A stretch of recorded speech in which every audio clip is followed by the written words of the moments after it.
News at 9 માં હું છું આપની સાથે દાનવી મારી। સમાચારમાં સૌપ્રથમ વાત કરીશું ઠંડીના ચમકારાની।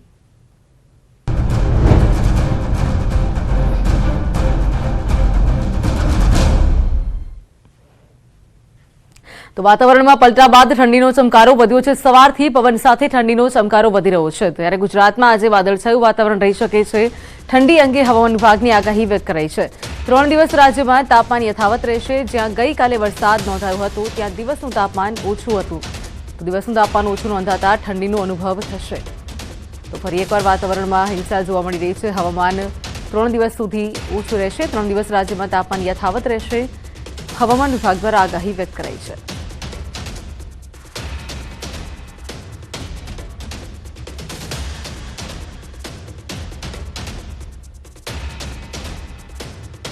तीन चार दिन में भी टेम्परेचर का ज़्यादा चेंजेस होने का कोई संभावना नहीं है।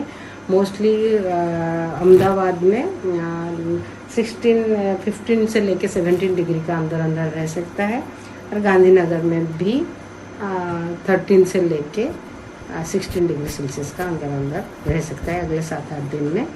और नलिया में 11 से लेके 14-15 डिग्री तक ही जाएगा, उससे ज़्यादा जाने का संभावना नहीं और उससे कम भी जाने का संभावना नहीं।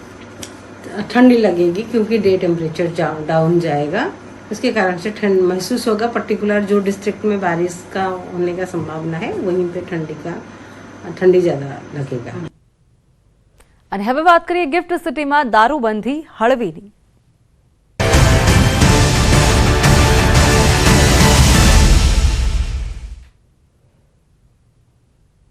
તો ગાંધીનગરમાં ગિફ્ટ સિટીમાં દારૂના સેવન માટે છૂટ અપાઈ છે। પ્રોહિબિશનના નિયમમાં ફેરફાર કરીને કર્મચારી અધિકારીને પણ છૂટ અપાઈ।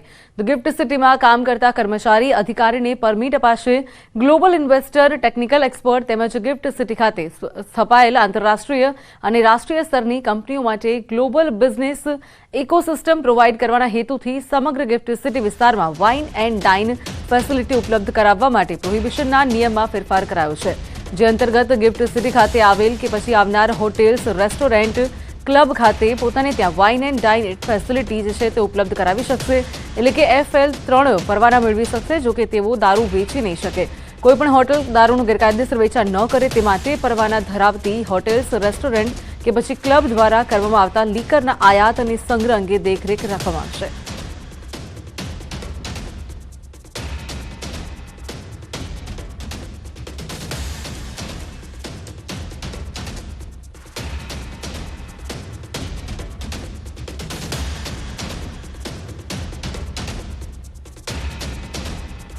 ગિફ્ટ સિટીને દારૂની ગિફ્ટ મળી ગઈ છે, ત્યારે તમામ હોટેલ, ક્લબ કે રેસ્ટોરન્ટ જે તમામ લોકો જે છે દારૂનું વેચાણ નહીં કરી શકે, પરંતુ દારૂ જે છે તે વાઇન એન્ડ ડાઇન જે છે તે કરી શકશે।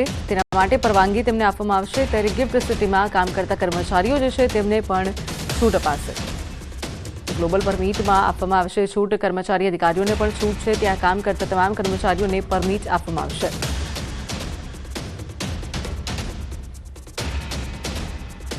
હવે પાટનગરમાં દારૂનો પરવાનો જોવા મળશે। આ તરફ અમદાવાદમાં દારૂ પીને વાહન ચલાવનાર સામે સકંજો। અમદાવાદ પોલીસે કમિશનરની અનોખી પહેલ સામે આવી છે। પોલીસને પ્રોત્સાહિત કરવા માટે ઇનામી આઈડિયા સામે આવ્યો છે। દારૂ પીને કાર ચલાવતો હશે અને તેની FIR નોંધવામાં આવશે તો ફરિયાદ નોંધાર પોલીસ કર્મીને ઇનામ આપવામાં આવશે। ત્યારે ફરિયાદ કરનાર પોલીસ કર્મચારીને મળશે 200 રૂપિયાનું ઇનામ। ડ્રંક એન્ડ ડ્રાઇવના કેસને પ્રોત્સાહન આપવા માટે આ યોજના જે છે તે લાગુ કરવામાં આવી છે। તો પોલીસ કમિશનરના આદેશનું કરાયું છે ટ્વીટ। અમદાવાદમાં દારૂબંધી માટે કડક કાર્યવાહી કરવામાં આવી છે। પોલીસ દ્વારા એક અનોખી પહેલ જે છે તે કરવામાં આવી રહી છે। જે પણ પોલીસ જવાન છે તે કોઈપણ ડ્રંક એન્ડ ડ્રાઇવનો જો કેસ આવે ને તેની FIR નોંધશે તો તે વ્યક્તિને પ્રોત્સાહન આપવા માટે, તે પોલીસ જવાનને પ્રોત્સાહન આપવા માટે ઇનામ આપવામાં આવશે। ઇનામ તરીકે તેમને 200 રૂપિયા જે છે તે આપવામાં આવશે।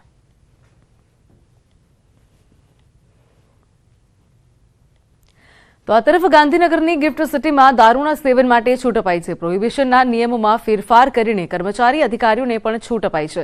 બીજી તરફ અમદાવાદમાં દારૂડિયાઓને પકડવા માટે પોલીસ કમિશનરે ખાસ મુહિમ શરૂ કરી છે। જેમાં દારૂ પીને કાર ચલાવનાર સામે ફરિયાદ નોંધવામાં આવશે અને ફરિયાદ કરનાર પોલીસ કર્મચારીને ₹200ના ઇનામની જાહેરાત પણ કરી છે। તો ડ્રંક એન્ડ ડ્રાઇવના કેસને પ્રોત્સાહન આપવા માટે આ કવાયત શરૂ કરાઈ છે। ત્યારે બીજી તરફ 31st નજીક આવી રહી છે। ગુજરાતમાં ગેરકાયદેસર દારૂની ઘૂસણખોરી અને હેરાફેરી તેની સામે ગુજરાત પોલીસ પણ ચાંપતી નજર રાખી રહી છે. તો ખાસ કરીને આંતરરાજ્ય સરહદ અને ચેકપોસ્ટ પર વિશેષ તકેદારી રાખવામાં આવી રહી છે.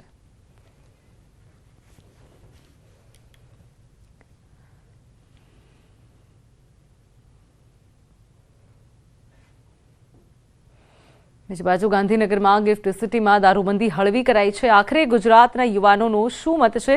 સંવાદદાતા વિભુ પટેલે યુવાનો સાથે વાતચીત કરી. આવો સાંભળીએ.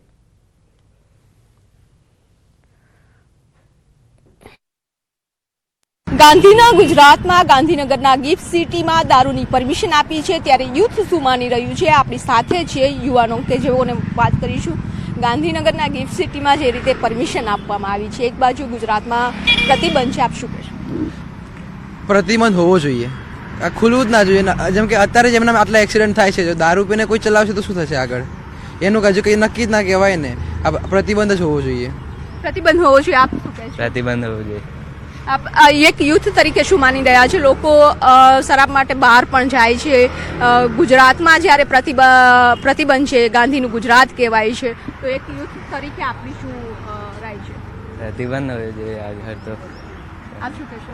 बंद नहीं होना चाहिए, क्योंकि अगर पूरे में बंद है तो इसमें भी बंद ही रखो. अगर इसमें खुला रखेंगे तो यहाँ से लेके लोग ट्रांसपोर्ट करेंगे, और पूरे में बंद है फिर भी इतना पी रहे हैं, और एक जगह मिल जाएगी तो ज़्यादा पियेंगे. તો યુથ માની રહ્યું છે, આપ પર શું કહેશો? एक्चुअली जैसे कि देखा जाए कि ऐसे काफ़ी यूथ आजकल डिप्रेशन है, तो वो एक्स्ट्रा ये अपने वो लेगी, वहाँ पे शराब वगैरह पिएगी तो उनका वैसे वो डिप्रेशन बढ़ेगा. फिर भी देखा जाए गिफ्ट सिटी में तो फिर पब्लिक वहाँ से एक्सपोर्ट करके अहमदाबाद में भी लेके आए, गांधीनगर में भी लेके आए, तो बढ़ावा ही दिया जाएगा. इसके लिए बंद होना चाहिए वो. તો જે પ્રતિબંધ છે એ પ્રતિબંધ યથાવત રહેવો જોઈએ. ગિફ્ટ સિટીમાં પણ પરમિશન ન હોવી જોઈએ તેવું યુથ માની રહ્યું છે. કેમેરામેન હિરેન શાહ સાથે વિભુ પટેલ, ન્યૂઝ 18 ગુજરાતી, અમદાવાદ. તો આ તરફ 31 ડિસેમ્બર પહેલા બુટલેગરો સક્રિય થયા છે. રાજ્યમાં દારૂ ઘુસાડવાના નવા કિમિયા અજમાવી રહ્યા છે. જો કે બીજી તરફ ગુજરાત પોલીસ પણ સતર્ક બની છે અને આ કિમિયાઓ નિષ્ફળ બનાવી રહી છે. ત્યારે વડોદરામાં પીસીબી એલપીજી ગેસના ટેન્કરમાંથી દારૂનો જથ્થો ઝડપાયો હતો. 500 પેટી જેટલો દારૂનો જથ્થો જપ્ત કરાયો હતો. તો પોલીસની પ્રાથમિક તપાસમાં સામે આવ્યું છે કે આ દારૂનો જથ્થો રાજસ્થાનથી સુરેન્દ્રનગર લઈ જવાઈ રહ્યો હતો. સુરેન્દ્રનગર સુધી દારૂ પહોંચાડવા માટે તમામ આરોપીઓ રાજસ્થાનથી મધ્યપ્રદેશ ગયા હતા અને ત્યાંથી દાહોદમાં ટેન્કર લાવ્યા હતા. તો દાહોદથી સુરેન્દ્રનગર જતી વખતે પીસીબીએ વડોદરામાં દુમાડ ચોકડી નજીક ટેન્કરને અટકાવ્યું હતું, જેમાં તપાસ કરતા ટેન્કરમાંથી ગેસ નહીં પરંતુ દારૂ નીકળ્યો હતો. બીજી બાજુ અરવલ્લીમાં લાખોનો વિદેશી દારૂનો જથ્થો ઝડપાયો છે. 31 ડિસેમ્બર અગાઉ પોલીસની તપાસમાં દારૂ મળી આવ્યો છે. શામળાજી પોલીસે ટ્રક કન્ટેનરમાં ભરેલો દારૂ ઝડપી પાડ્યો છે. તો બોર્ડર પર તપાસ દરમિયાન 32.52 લાખનો દારૂ કબજે કરાયો છે. 969 પેટી દારૂ તાડપત્રની આડમાં બાંધીને લવાતો હતો. ત્યારે પોલીસે દારૂ સાથે કુલ 42 લાખનો મુદ્દામાલ કબજે લીધો છે. તો પોલીસે એક આરોપીને પકડીને વધુ તપાસ હાથ ધરી છે.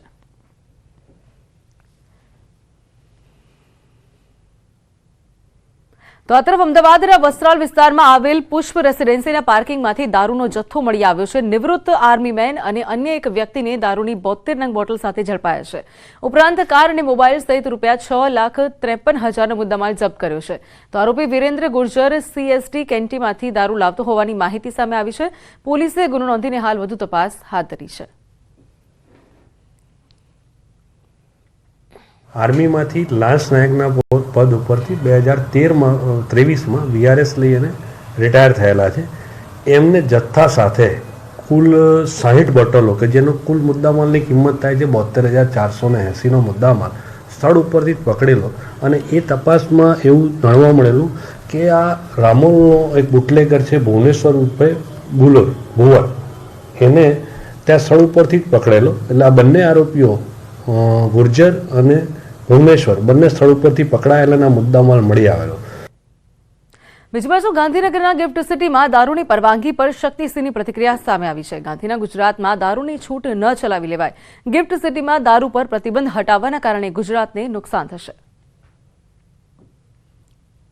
आज भाजपा की गुजरात की सरकार ने इस गुजरात में गांधीनगर के गिफ्ट सिटी के अंदर दारू बंदी को हटाने का, प्रोहिबिशन हटाने का निर्णय किया है और वहां अब शराब बिकेगी, लोग शराब पिएंगे. और इस तरह से करने से मेरे गुजरात को, हमारे गुजरात को एक बहुत बड़ा नुकसान करने जा रहा है. ગાંધી આશ્રમથી માત્ર 500 મીટરના અંતરે જે રીતે પ્રાઇવેટ હોટલને દારૂ વેચવાનો પરવાનો આપતો એક નિર્ણય લીધો હતો, અમે ત્યારે પણ એનો સખત વિરોધ કર્યો હતો. અને આજે જે ગિફ્ટ સિટીમાં દારૂ પીવાની જે પરવાનગીની છૂટ આપવામાં આવી છે, અમે આનો પણ વિરોધ કરીએ છીએ. આ ગાંધી સરદારનું ગુજરાત છે, નહીં કે કોઈ ગોડસેનું ગુજરાત.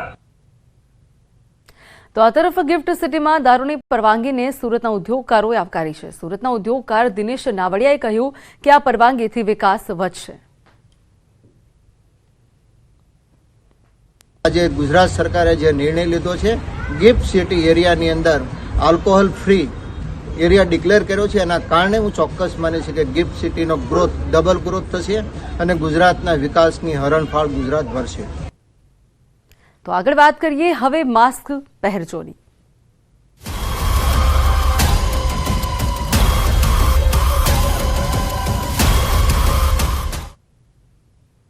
તો કોરોનાના સંક્રમણે ફરી એકવાર માથું ઉચક્યું છે, ત્યારે ફરી કોરોનાએ ચિંતા વધારી છે. રાજ્યમાં કોરોનાના કેસમાં સદંતર વધારો થઈ રહ્યો છે.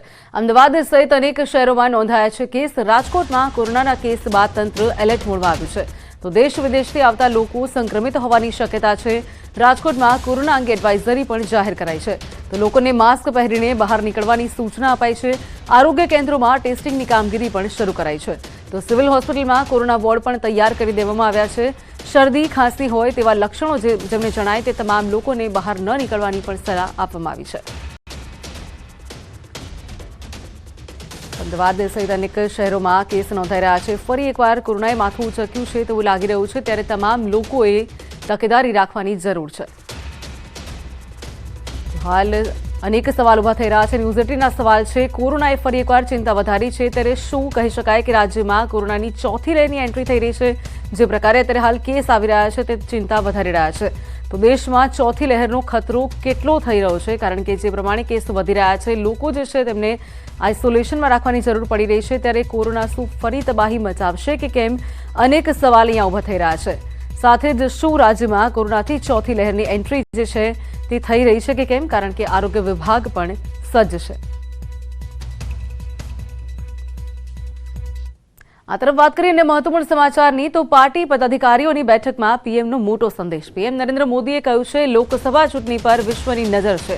ભારત માટે મહત્વપૂર્ણ તબક્કો છે. 2047ના વિકસિત ભારત માટે 2024ની ચૂંટણી મહત્વની છે. વિપક્ષ નકારાત્મક વાત કરે તો પણ તેમાં ઉલઝવાની જરૂર નથી. આપણે સકારાત્મક મુદ્દાઓ પર આગળ વધવાનું છે. સાથે તેમણે એ પણ ઉમેર્યું કે દેશમાં જાતિઓ ફક્ત 4: મહિલા, યુવા, ખેડૂત તથા ગરીબ, અને આ લોકોના વિકાસ માટે કામ કરો. તો સામે પડકારો નથી તો તેનો અર્થ એ નથી કે કાર્યકરો નિષ્ક્રિય થઈ જાય. ભાજપની બેઠકમાં પીએમએ વધુમાં ઉમેર્યું છે કે વિકસિત ભારત સંકલ્પ યાત્રા પર ખૂબ જોર આપવામાં આવે, જેનાથી તમામ યોજનાઓની પરિપૂર્ણતા પર લાવી શકાય અને જેઓ લાભાર્થીઓ છે તેમને લાભ પણ મળે. તો ભાજપના રાષ્ટ્રીય પદાધિકારી બેઠકના પહેલા દિવસે મહામંત્રી વિનોદ તાવડેએ વિષય રાખ્યો છે, લોકસભા ચૂંટણીમાં 10% વોટ વધારવા બૂથ સ્તર પર કામ કરવું પડે. તો આ મુદ્દે પીએમએ કહ્યું છે કે આપણી યોજનાઓ ગરીબ, યુવાનો તથા ખેડૂતો અને મહિલાઓ સુધી યોગ્ય રીતે પહોંચવી જોઈએ. જે રાજ્યોમાં ભારત વિકાસ યાત્રા નીકળી રહી છે ત્યાં ફોકસ કરવામાં આવે અને સાથે બૂથ મેનેજમેન્ટ પણ જે છે તેની પર પણ ફોકસ કરવાના સૂચન આપવામાં આવ્યા છે. તો આ તરફ પદાધિકારીઓને બૂથ મેનેજમેન્ટ પડકાર તરીકે જોવાનું પણ સૂચન કર્યું. બીજી બાજુ સંગઠન શક્તિથી જ જીત મેળવી શકાય તેવી પૂરી તૈયારી સાથે જનતા વચ્ચે જવા તેમણે જણાવ્યું છે. આ તરફ ઉત્તર પ્રદેશ, મધ્યપ્રદેશના બૂથ મેનેજમેન્ટનું ઉદાહરણ પણ તેઓએ આપ્યું છે. સાથોસાથ પીએમએ સોશિયલ મીડિયા પર પ્રચાર તેજ કરવા આહવાન કર્યું છે. પૂરજોશમાં લોકસભાની ચૂંટણીને લઈને તૈયારીઓ ચાલી રહી છે. 2024ની લોકસભાની ચૂંટણીની તૈયારીઓ, ત્યારે કોંગ્રેસ ચૂંટણી ઢંઢેરા સમિતિની રચના કરી છે. 16 સભ્યોની ચૂંટણી ઢંઢેરા સમિતિ, ત્યારે સમિતિ કોંગ્રેસનો ચૂંટણી ઢંઢેરો તૈયાર કરશે. આ સમિતિના ચેરમેન પી ચિદમ્બરમ, કન્વીનર એસટી દવે, પ્રિયંકા ગાંધી, સિદ્ધાર્થ મૈયા તથા શશી થરૂર સહિત કુલ 16 સભ્યો હાજર છે.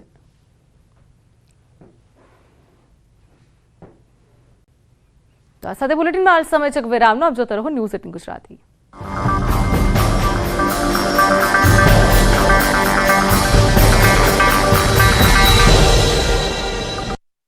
બધું જોયું છે. હવામાન વિભાગે 24 કલાક દરમિયાન સૌરાષ્ટ્ર તથા કચ્છમાં વીજળીના કડાકા ભડાકા સાથે હળવા વરસાદની સંભાવના વ્યક્ત કરી છે. અરબ સાગરમાંથી ભેજવાળા પવન આવવાનું શરૂ થતાં રાજ્યમાં ફરી માવઠાની સ્થિતિ સર્જાઈ શકે છે. કચ્છ તથા જામનગરમાં માવઠાની સંભાવના વધુ છે, તો નવસારી અને વલસાડમાં પણ હળવો વરસાદ વરસી શકે છે. જે વિસ્તારમાં માવઠું થશે ત્યાં કડકડતી ઠંડી પણ પડી શકે છે. રાજ્યમાં કાતિલ ઠંડી પડી રહી છે. કડકડતી ઠંડીમાં લોકો ઠૂંઠવાઈ રહ્યા છે. પાક માટે પણ ઠંડી કાચા સોના સમાન સાબિત થઈ રહી છે.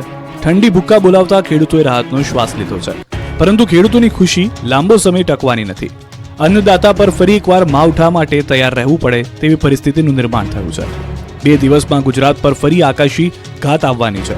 ખેડૂતોને ડરાવતી આગાહી હવામાન નિષ્ણાંત અંબાલાલ પટેલે કરી છે. અંબાલાલના કહેવા પ્રમાણે મજબૂત વેસ્ટર્ન ડિસ્ટર્બન્સ આવી શકે.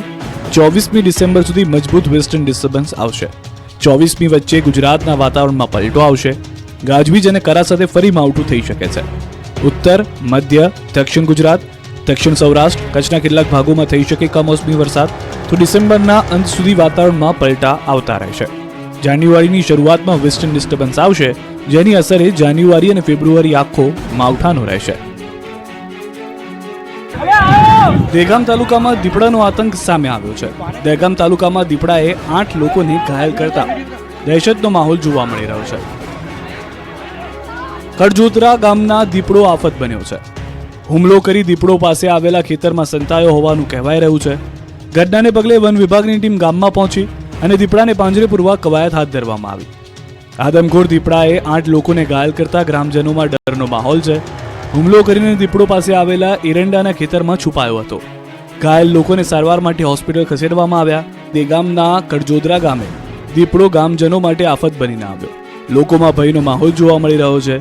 દીપડો હજી સુધી વન વિભાગની ટીમની પહોંચથી દૂર હોવાથી આ પંથકના લોકો ભયના ઓથાર અઠાર જીવી રહ્યા છે. દહેગામના કડજોદરા ગામની સીમમાં દીપડો ફરતો હોવાની છેલ્લા 2-3 દિવસથી બુમરાણ ઉઠાવવા પામી છે, જે અંગે કેટલાક ગ્રામજનોએ તપાસ પણ કરી હતી, પરંતુ સામાન્ય વન્ય પ્રાણી હોવાનું માની લીધું હતું. વલસાડમાં ફરી એકવાર રફતારના રાક્ષસોના કારણે ધોળા દિવસે યુવાનને મોત દેખાયું. વલસાડના ચીપવાડ વિસ્તારમાં એક બાઇક અને કાર વચ્ચે ગમકવાર અકસ્માત સર્જાયો. ચીપવાડા વિસ્તારમાં બાઇક ચાલક કારને બચાવવા જતા 5 ફૂટ દૂર સુધી ઢસડાયો. સમગ્ર ઘટના સીસીટીવીમાં કેદ થઈ ગઈ. દ્રશ્યમાં જોઈ શકાય છે કે ચીપવાડ વિસ્તારમાં એક કાર પૂરપાટ આવી રહી છે, ત્યારે કાર ચાલક સાઇડ લાઇટ આપ્યા વગર વળી જતા સામેથી આવતો બાઇક ચાલક ડરી જાય છે અને બાઇક ચાલક સ્ટીયરિંગ પરથી કાબુ ગુમાવતા સ્લીપ થઈ જાય છે. 5 ફૂટ સુધી ઢસડાય છે, ત્યારે જ અચાનક કાર વળી જતા યુવાનનો જીવ બચી જાય છે, પરંતુ મોપેડ પર સવાર 2 યુવકોને ગંભીર ઈજા પહોંચે છે. ગંભીર હાલતમાં બંનેને હોસ્પિટલ ખસેડાયા. સમગ્ર મામલે વલસાડ પોલીસે તપાસ હાથ ધરી. રાજ્યમાં ફરી એકવાર કોરોનાએ એન્ટ્રી મારી દીધી છે. કોરોના રિટર્ન થઈ ગયો છે. કોરોનાના કેસમાં દિવસે ને દિવસે ઉછાળો થઈ રહ્યો છે. રાજ્યમાં હાલ 23થી વધુ એક્ટિવ કેસ છે, જેમાં અમદાવાદમાં 13થી વધુ, વડોદરા અને રાજકોટમાં 4-4થી વધુ કેસ સામે આવ્યા છે. કેસ વધતા આરોગ્ય વિભાગ પણ સતર્ક થઈ ગયું છે. હેલ્થ સેન્ટરમાં ટેસ્ટિંગ શરૂ કરી દેવાયું છે. આ દરમિયાન રાજકોટનું તંત્ર પણ એલર્ટ થઈ ગયું. રાજકોટમાં સિવિલ હોસ્પિટલમાં તૈયારીઓ શરૂ કરી દેવામાં આવી છે. 140 જેટલા બેડની વ્યવસ્થા કરાઈ છે. લેબોરેટરીમાં RT-PCR ટેસ્ટ પણ થઈ શકશે. લોકોને પણ સતર્ક રહેવા સૂચના આપી છે. તો રાજકોટ મહાનગરપાલિકાના આરોગ્ય વિભાગે કોરોના અંગેની એડવાઇઝરી જાહેર કરી છે. લોકોને માસ્ક પહેરીને જ ઘરની બહાર નીકળવા માટે અપીલ કરી છે. આ બાજુ અમદાવાદ અસરવા સિવિલમાં કોવિડ વોર્ડ તૈયાર કરાયો છે. અસારવા સિવિલ હોસ્પિટલમાં 50 કોવિડ બેડ તૈયાર કરાયા છે. જૂની સિવિલ હોસ્પિટલમાં 20 બેડ તૈયાર કરાયા છે. 30 બેડ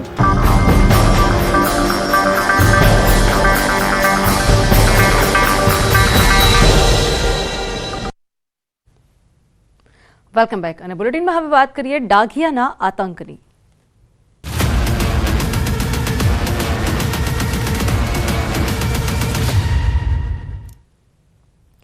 તો રાજકોટમાં રખડતા શ્વાનનો આતંક યથાવત જોવા મળ્યો છે. શહેરના કોઠારિયા વિસ્તારમાં બાળક પર હુમલો કર્યો છે. તો 5 વર્ષના બાળક પર 4 શ્વાનના ટોળાએ હુમલો કર્યો છે. ત્યારે શાળાએથી માતા સાથે પરત ફરી રહ્યો હતો આ બાળક. તો ઇજાગ્રસ્ત બાળકને તાત્કાલિક હોસ્પિટલમાં સારવાર માટે ખસેડાયો હતો. અગાઉ શ્વાનના ટોળામાં બાળકીએ જીવ ગુમાવ્યો હતો. ફરી એકવાર શ્વાનનો આતંક યથાવત નજરે પડી રહ્યો છે. તો આ તરફ રાજ્યમાં શ્વાનના વધતા આતંકથી લોકોમાં ફફડાટ છે. રાજકોટના જંગલેશ્વરમાં શ્વાનનો આતંક યથાવત જોવા મળ્યો છે. જંગલેશ્વર સહિત અનેક વિસ્તારોમાં શ્વાન હિંસક બન્યા છે. ત્યારે સૌથી વધુ બાળકો પર હુમલો કરતા હોવાથી લોકોમાં ભયનો માહોલ સર્જાયો છે. જંગલેશ્વર અને નીલકંઠ પાર્કની અંદર શ્વાને બાળક પર હુમલો કર્યો હતો. તો બીજી તરફ શહેરના કોઠારિયા વિસ્તારમાં શ્વાને બાળક પર હુમલો કર્યો. ત્યારે 5 વર્ષના બાળક પર 4 શ્વાનના ટોળાએ હુમલો કર્યો હતો. તો શાળાએથી માતા સાથે પરત ફરી રહેલા બાળક પર હુમલો કરતા બાળકને તાત્કાલિક હોસ્પિટલ ખસેડવામાં આવ્યો હતો. ત્યારે બીજી બાજુ જંગલેશ્વર વિસ્તારમાં થોડા દિવસમાં રખડતા શ્વાને બાળકો સહિત અનેક લોકો પર હુમલો કર્યો. 5 ડિસેમ્બરે બાળકીને ફાડી ખાધા બાદ શ્વાનના ટોળાએ 12 અને 16 ડિસેમ્બરે 2 બાળકો પર હુમલો કર્યો હતો. શ્વાનનો આતંક અહીં એટલી હદે વધી ગયો છે કે ન માત્ર બાળકો પણ મોટા લોકોને પણ ઘરની બહાર આવતા ડર લાગે છે. અનેક રજૂઆતો કરાઈ તેમ છતાં પણ હજુ સુધી રખડતા શ્વાનનો આતંક યથાવત હોવાથી લોકો પણ રોષે ભરાયા છે. તો જંગલેશ્વર વિસ્તારમાં રખડતા શ્વાનોએ બાળકી પર હુમલો કર્યો. ત્યારે બાળકી જે છે તેનું મોત નીપજ્યું હતું. 5 થી 7 શ્વાનોએ એકઠા થઈને હુમલો કર્યો હતો. ત્યારે બાળકીનું કરુણ મોત નીપજ્યું હતું. બીજી બાજુ રાજકોટ સહિત રાજ્યના અનેક શહેરોમાં રખડતા શ્વાનનો આતંક જોવા મળ્યો છે. ત્યારે સુરતના નાનપુરામાં વિદ્યાર્થી પર શ્વાને હુમલો કર્યો હતો. ઇસ્લામપુર ઉમરવાડામાં વિદ્યાર્થીને બચકા ભર્યા હતા. ત્યારે જામનગરમાં પણ શ્વાને 2 બાળકી પર હુમલો કર્યો. ઘરની નજીક રમતી બાળકી પર શ્વાને હુમલો કર્યો હતો. ત્યારે બીજી તરફ દેવભૂમિ દ્વારકામાં શ્વાને બાળક પર જીવલેણ હુમલો કર્યો.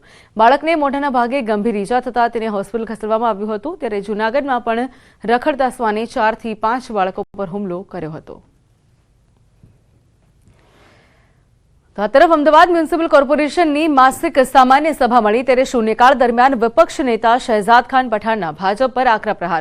રખડતા ઢોર મામલે વિપક્ષના શાબ્દિક પ્રહાર. ઢોરવાડામાં થઈ રહેલા મોતને લઈને વિપક્ષના પ્રહાર. હાઈકોર્ટે ઢોર પકડવા માટે આદેશ આપ્યો છે, મારી નાખવા માટે નહીં તેવું વિપક્ષે જણાવ્યું છે. તો ડિસેમ્બર માસમાં જ 500 ગાયોના મોત થયા હોવાનો વિપક્ષનો આક્ષેપ છે.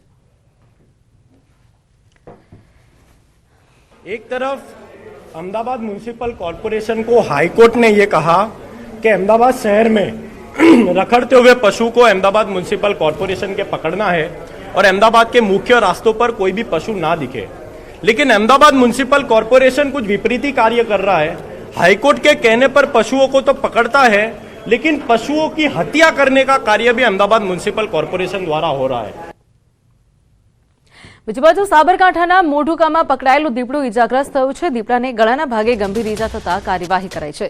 દીપડા પર હુમલો કરનારા સામે નોંધાઈ છે પોલીસ ફરિયાદ. વાયરલ વિડીયો અને ફોટાના આધારે ફરિયાદ નોંધાઈ છે. તો 200 લોકો દીપડાના રેસ્ક્યુ માટે લાગ્યા હતા. ત્યારે સ્થાનિકોએ ધારિયાથી દીપડાને ઈજા પહોંચાડી છે. દીપડાને ગળાના અને માથાના ભાગે ઈજા પહોંચી છે. કામધેનુ યુનિવર્સિટીમાં દીપડાની સારવાર કરાઈ છે. તો હાલ દીપડાને ઓબ્ઝર્વેશન હેઠળ રાખવામાં આવ્યું છે. દીપડો સ્વસ્થ થતા તેને જંગલમાં છોડી મુકાશે.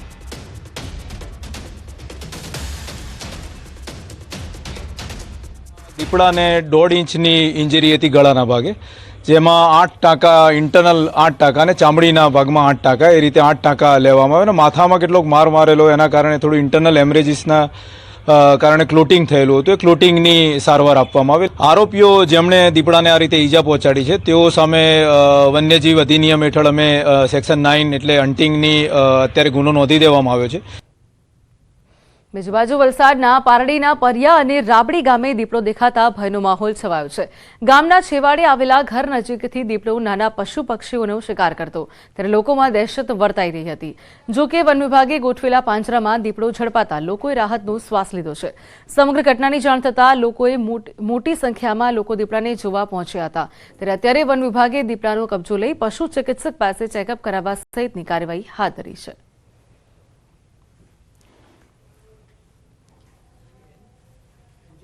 તો આ તરફ મહેસાણામાં ચડ્ડી બનિયાનધારી ગેંગનો આતંક જોવા મળ્યો છે. કડીમાં મોડી રાત્રે ઘરમાં ઘૂસીને ચોરી કરી ફરાર થયા છે.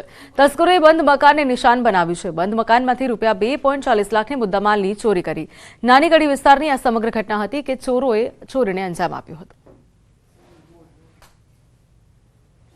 આ તરફ નડિયાદ તાલુકાના ટુંડેલ સીમમાં આવેલી ફૂડ કંપનીની ઓફિસમાં ત્રાટકેલા તસ્કરો લોકરમાં મૂકેલા ₹22 લાખની રોકડ ચોરી ફરાર થયા છે.